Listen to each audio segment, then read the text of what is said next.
ಆಂಜನೇಯ ದೇವಸ್ಥಾನ ಅಂಜನಾದ್ರಿ ಬೆಟ್ಟ ಆನೆಗುಂದಿ ಇಂದು ದಿನಾಂಕ 7/3/2025 ಎಂಎಚ್ ಪ್ರಕಾಶ್ ರಾವ್ ಕಾರ್ಯನಿರ್ವಹಣಾಧಿಕಾರಿಗಳು ಶ್ರೀ ಆಂಜನೇಯ ಸ್ವಾಮಿ ದೇವಸ್ಥಾನ ಅಂಜನಾದ್ರಿಯವರ ಆದೇಶದ ಪ್ರಕಾರ ಹಾಗೂ ಅವರ ಉಪಸ್ಥಿತಿಯಲ್ಲಿ ಶ್ರೀ ಆಂಜನೇಯ ದೇವಸ್ಥಾನ ಚಿಕ್ಕರಾಂಪುರ ಅಂಜನಾದ್ರಿ ಬೆಟ್ಟದಲ್ಲಿ ಹುಂಡಿ ತೆರೆಯಲಾಗಿದ್ದು 20/1/2025 ರಿಂದ 7/3/2025 ರವರೆಗೆ ಒಟ್ಟು 46 ದಿನಗಳ ಅವಧಿಯಲ್ಲಿ 28,35,647 ರೂಪಾಯಿಗಳು ಸಂಗ್ರಹವಾಗಿರುತ್ತದೆ. ವಿದೇಶಿ ನೋಟುಗಳು, ನಾಣ್ಯಗಳು, ನೇಪಾಳ, ಘನ, ಕೆನಡಾ ಮತ್ತು ಇತರೆ ದೇಶಗಳು ಹುಂಡಿಯಲ್ಲಿ ಸಂಗ್ರಹವಾಗಿರುತ್ತವೆ.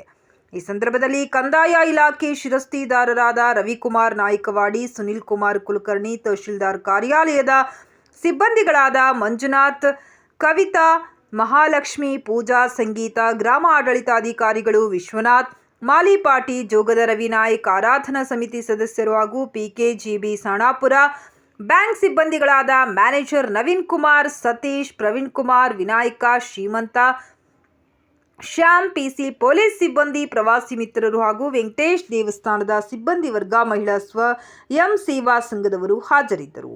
ಸದರಿ ಕಾರ್ಯವು ಸಂಪೂರ್ಣವಾಗಿ ಪೊಲೀಸ್ ಬಂದೋಬಸ್ತ್ ಹಾಗೂ CCTV ಕ್ಯಾಮೆರಾ ಹಾಗೂ ವಿಡಿಯೋ ಕಣ್ಗಾವಲಿನಲ್ಲಿ ನಡೆಯಿತು. ಕಳೆದ ಬಾರಿ ದಿನಾಂಕ 20/1/2025 ರಂದು ಹುಂಡಿ ತೆರೆಯಲಾಗಿತ್ತು.